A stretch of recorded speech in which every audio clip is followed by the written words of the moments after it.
HOR, you went there alone. Pero dito may kasama mo kayong team. Were you expecting more questions from the Senate? Actually, yan yung discussion namin kanina because we were in a meeting. The Office of the Vice President was in a Zoom meeting. And then, wala kaming sagot, ma'am. Hindi ko alam kung bakit mag-isa ako doon sa House of Representatives. And then, suddenly, nandito sila, sumama sila dito. Pero, madami kasi ang mga personnel ng Office of the Vice President na merong some sort of anxiety pag pumupunta sila sa House of Representatives dahil sa mga nangyari noong nakaraang taon. Likely baka yun yung rason bakit ayaw nila ako samahan doon sa HOR. What can you say, VP? Smooth sailing ho yung budget nyo dito. Si Senator Bongo sabi gusto pa niyang ibigay yung part ng budget niya sa opisina niya sa inyo. Well, ganun din naman sa House of Representatives. Mabilis lang naman. Mainly because napakaliit kasi nung budget. Tapos, ang karamihan doon are for projects na ginagawa na namin noon pa since 2022. So, wala siyang bago na project. Ma'am, kontrata na po kayo sa present budget nyo or are you requesting ng especially sa social services, ma'am? Mas madaming matutulungan pag mas malaki yung budget. Pero I decided not to submit a bigger budget because alam naman namin na hindi ibibigay yun eh. So parang maglulukuhan lang tayo kung magsasubmit kami ng mas malaking budget tapos babalik lang din tayo sa kung ano yung nasa NEP na yun, which is about 900 million. So hindi na kami nag-submit. May we ask about the welfare check done to your father, ma'am? Ano na pong update po doon? Yung welfare check na yon, usually kasi pag pumupunta yung officials from the Philippine Embassy in the Netherlands, nagsasabi sila at alam namin or alam ng defense team ng mga abogado na pupunta sila. Pero for this one or two, hindi ko pa masigurado kung 2 beses o 1 beses, pero sigurado ako, hindi ko pa masigurado kung 2 beses, pero sigurado ako na merong 1 beses na pumunta sila na hindi sila nagsabi sa pamilya man na nandoon sa Hague o sa defense team. Nalaman ko na lang siya noong merong report na binigay sa Office of the President. Was there offense taken on your part? No? Yes, ma'am. Oo. Kasi hindi naman sila nag-welfare check eh. Simula nung dumating si dating Pangulong Rodrigo Duterte, pumupunta sila doon for specific reasons, hindi dahil sa welfare check. So, noong nag-file ang abogado ng indefinite adjournment, noong proceedings, suddenly meron ng welfare check na ginawa yung officials ng embassy. At kung makikita mo doon sa report, ay ini-interview nila si dating Pangulong Rodrigo Duterte. And somehow, nagbibigay sila ng, although nagsabi naman sila doon that we leave it to the medical experts, sa assessment ng overall health niya. Pero meron silang mga insinuations doon na para bang silang nag-a-assess ng kanyang kalusugan. And you see malice in that? Of course, yes. I see malice in that. Number 1, they never did a welfare check. Number 2, they did not coordinate with the defense team. They did not inform the defense team or the family members who are at that time in The Hague. And yun, makikita mo sa report, nag-a-assess sila sa kalusugan. Ma'am, but ICC said it has to have a consent of the detainee daw for them to allow any representative from the government. So we would like to assume, based on their statement, PR already allowed it. You know? Well, hindi ko na tinanong si Pangulong Duterte kasi ayaw ko na siya ma-stress at ma-distress sa mga nangyari. And ayaw ko na isipin niya na merong mali doon sa mga sinabi niya. So, ayoko na i-confirm pa sa kanya kung ano yung nangyari doon. The confirmation of the reports that I got a copy of, enough na yon para sa akin na sabihin na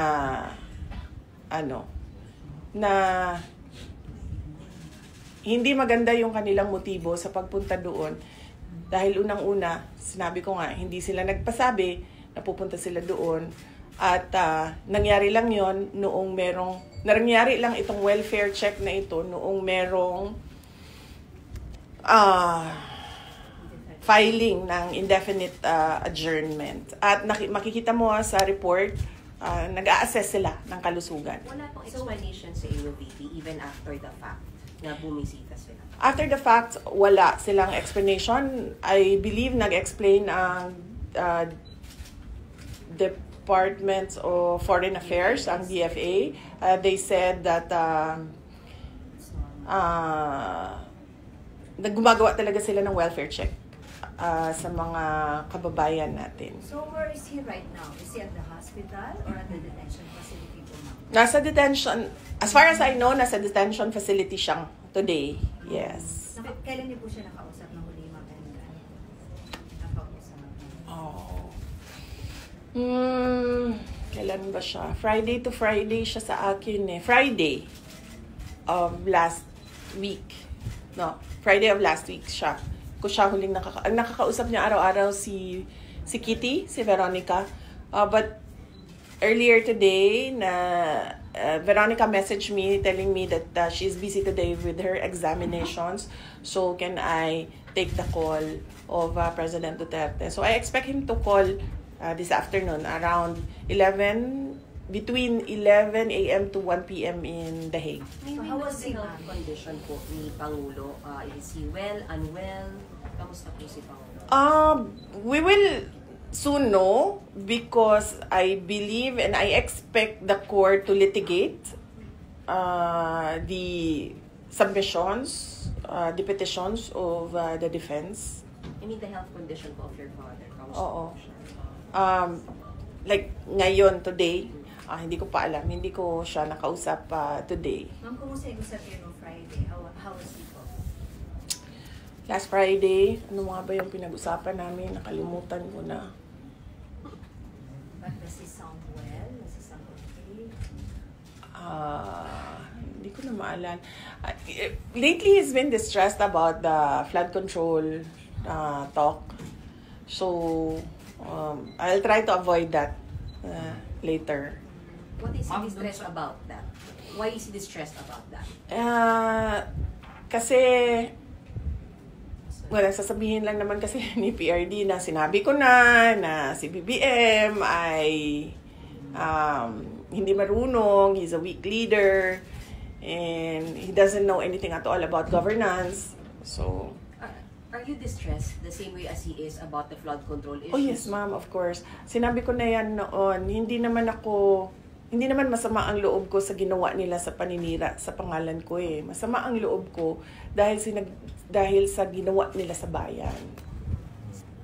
Ma'am, regarding the interim release, may country na po ba na pupuntahan si President Duterte? Merong bansa na nagsabi na tatanggapin nila si dating Pangulong Rodrigo Duterte. Hindi ko lang masabi kung saan. Pero sa Asia ba ito? Hindi ko masabi kung saan, ma'am, kasi hindi ko masabi. Ma'am, your reaction lang dun sa mga lumalabas sa Senate hearings, allegations of bags of money being delivered po kaila Congressman Zaldico, Congressman Romualdez. Do you have any reaction on that? Billions of money po. Well, matagal naman namin na alam yan dahil matagal naman na yan pinag-uusapan. Simula pa lang noong pagpasok namin as President and Vice President, naririnig na namin yung delivery ng mga pera na nakalagay sa mga suitcases. Pero ngayon lang siya lumabas in public dahil merong witness na nagsabi na siya mismo ang nagdadala nung mga suitcases na yon. Hindi siya odd for Martin Romualdez because he was already involved in heavy luggages doon sa Okada case. Kung maalala ninyo, doon sa State of Delaware case sa Amerika, nabanggit na yung pangalan niya doon at nabanggit na rin yung pangalan niya doon na tumatanggap ng pera na nakalagay sa luggages. So, ganun talaga yung modus nila. You weren't surprised? Hindi na ako nagulat, ma'am. Kasi nababalita naman na yan noon. Hindi lang natin napag-usapan in public kasi walang at noon, panahon na yon, walang magsasabi na nakita ko, ginawa ko first hand kung ano yung nangyari. Di tulad ngayon na meron talagang isang tao na nagsabi na kung ano yung sistema, ano yung ginawa nila, at paano nila ginagawa yun. Ma'am, can you confirm the report? Going back to Sir, last Friday daw, his brother, Sir Bong, was not allowed to visit him at the detention. Did it reach to you already, ma'am? No. I have to clarify that. No? That is not true. I made a mistake. Kasi ako yung nagta-traffic nung scheduling ng mga tao na bibisita sa The Hague. Noong merong pinasa sa akin na listahan ng schedule, akala ko yun na yung final confirmed schedule. Hindi nakasali doon yung Friday nakaraan na schedule. Akala ko hindi nakasali yung Friday. In fact, nandoon na siya sa The Hague, yung kapatid ni dating Pangulong Rodrigo Duterte, precisely for that visit. Pero hindi ko nabantayan sa bagong listahan na wala yung Friday doon. So, ako ang nagkamali doon sa hindi niya pagbisita noong Friday. Ma'am, your comment on the resignation of Mayor Magalong from ICI. Ayaw mag-comment. Huwag na lang, sir. No comment. Sorry, balik ko lang. Matagal nyo na kung alam yung modus sa di umano'y pangingitbak sa flood control? Hindi lang sa flood control, ma'am. Pati sa sa illegal gambling. Tumatanggap sila. Sino po sila? So, si Martin Romualdez. So, hindi lang siya sa flood control. Baka kasi yung tao na nagtrabaho ng basura, flood control yung pera na tinatransport nila. Pero marami pang iba pang mga sources ng corruption na dinideliver. Ma'am, Last few questions. Ma'am, may we know po yung source ng information na ito that they are receiving?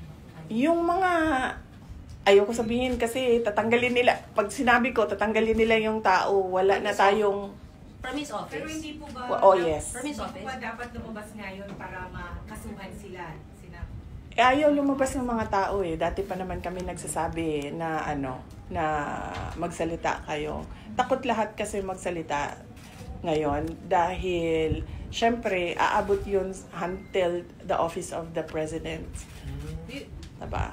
So, wala nagsasalita. Pero pag sinabi ko kasi kung sino at anong klaseng personnel, maano nila kung sino yung nagsasabi doon sa loob. But from the office of Congressman Romualdez po yan? Oh yes. Ito din yung mga tao na nagsasabi sa akin na na aatake sila sa confidential funds. Ito din yung reason kung bakit hindi na namin ginamit yung confidential funds on the third and fourth quarter. Third and fourth quarter noong 2023 kasi sinabihan na kami na pinagmimitingan sa loob. But do you think the government is still stable given No. the hate? Ma'am. Bakit No. Our institutions are clearly abused. They are used for personal gain. They are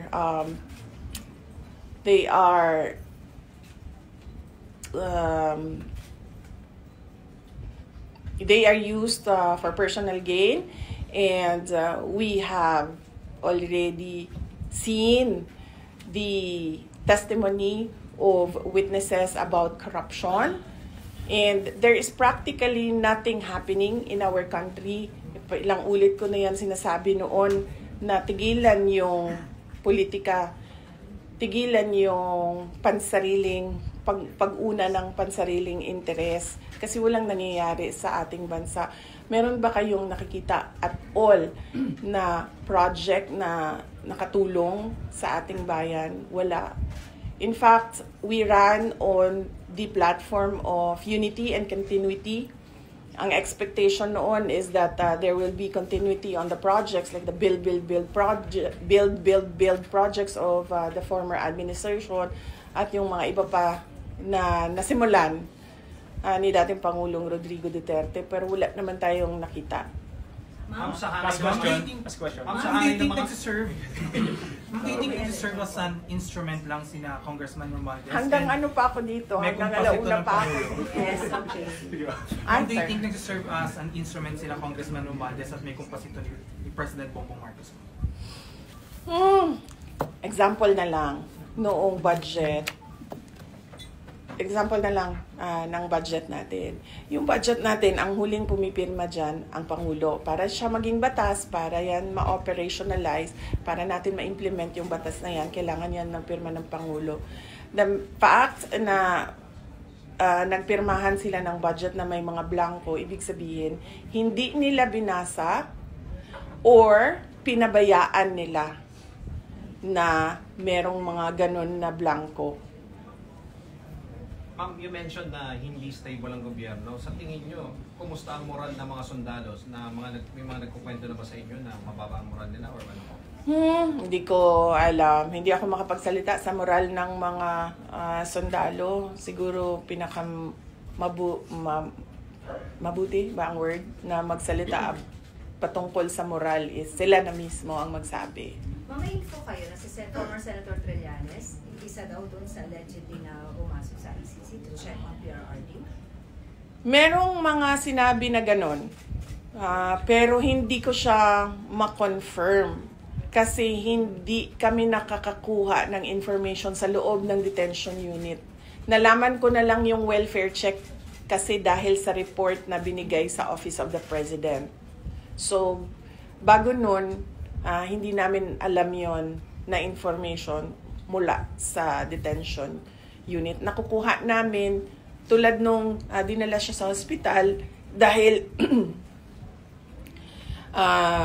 dahil nakita siya na walang malay sa sahig ng kanyang kwarto, nakuha namin yon sa hospital personnel. Hindi sa detention unit, hindi sa ICC. So, you were informed by ICC, ma'am? No. Hindi kami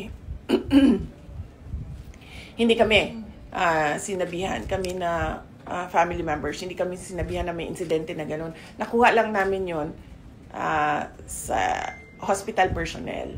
Madami kasing Pilipino kahit saan ka pumunta, 'di ba, sa buong mundo. Kaya nga hindi makapagtago si Saldico kasi kahit saan ka pumunta, daming Pinoy. So yung hospital personnel nagsabi. When was daw po nangyari? When was this? Kailan daw po nangyari po? Nakita siyang ano? Hindi ko na maalala. Pero hindi ngayon yon, hindi the moment na lumabas yung statement. Hindi lang ako nagsalita noon. Kasi parang ang sabi ko sa lawyer na pag may mangyari naman na ganyan, kung pwede, magbigay naman sila ng information sa inyo. Kahit hindi na sa pamilya, kasi sa tingin nila, hindi dapat siguro bigyan ng, hindi ko alam kung anong rason nila, sabi ko kahit sa inyo man lang. And then, sinabi ng lawyer that we will work on this and make sure that this will not happen again. So, hindi na ako nagsalita. Nagsalita na lang ako nung nakita ko yung report sa welfare check. Kasi, para bang hindi kaya ng ICC, hindi kaya ng ICC na i-secure ang dating Pangulong Duterte. Tulad nito, merong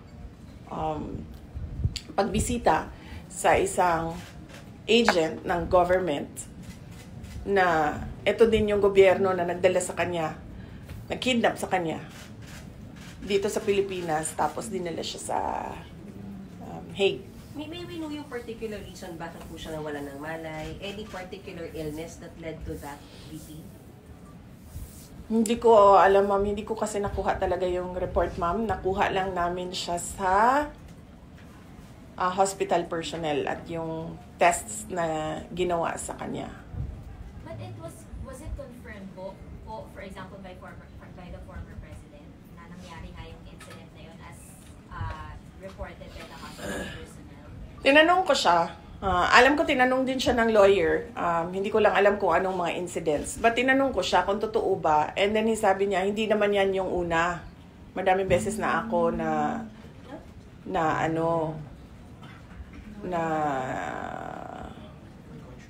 may ganyan. Natumba was his term. And isn't it alarming?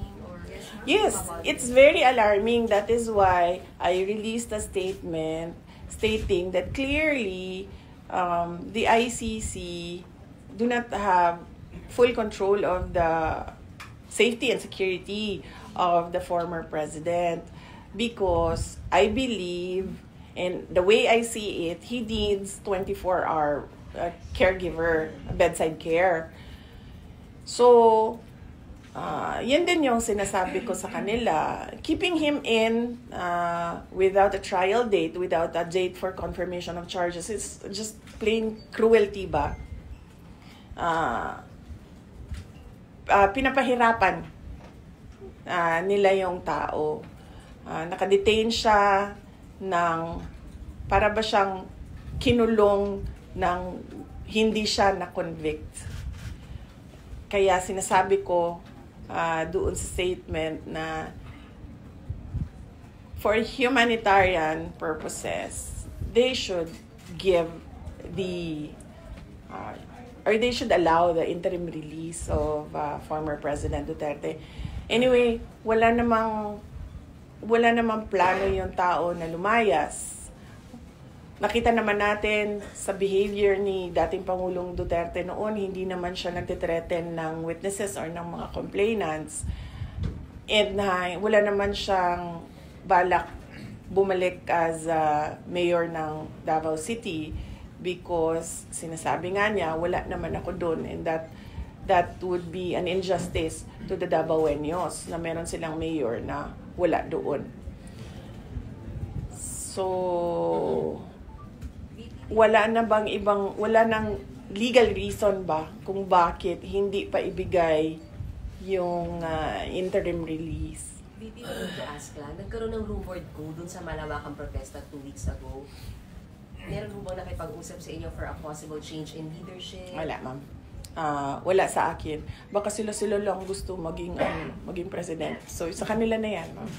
Ma'am, just to be clear, yung last... si JC. Ma'am, yung last incident na sinabi nyo regarding the health of the former president, alin ho ba yun? Nauna ba yun na nangyari before the welfare check, or the welfare check muna bago nangyari the last incident?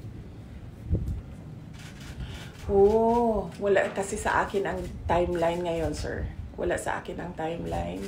So, hindi ko alam kung ano yung nauna, yung welfare check o yung he was found unconscious on the floor, or ano. Wala sa akin yung timeline, sir. Ma'am, may choice kayo na sa mga countries na po pwedeng mag-host sa kanya sa interim release. Will it be sa Europe or Asia? Ano bang preferred ng family po? Kung ako, Davao City talaga. Davao City, Philippines. Kahit house arrest yan doon, kahit na gusto ng ICC na ilibing sa ilalim ng bunker yan na yung house arrest niya, walang problema sa amin, gagawin namin yan.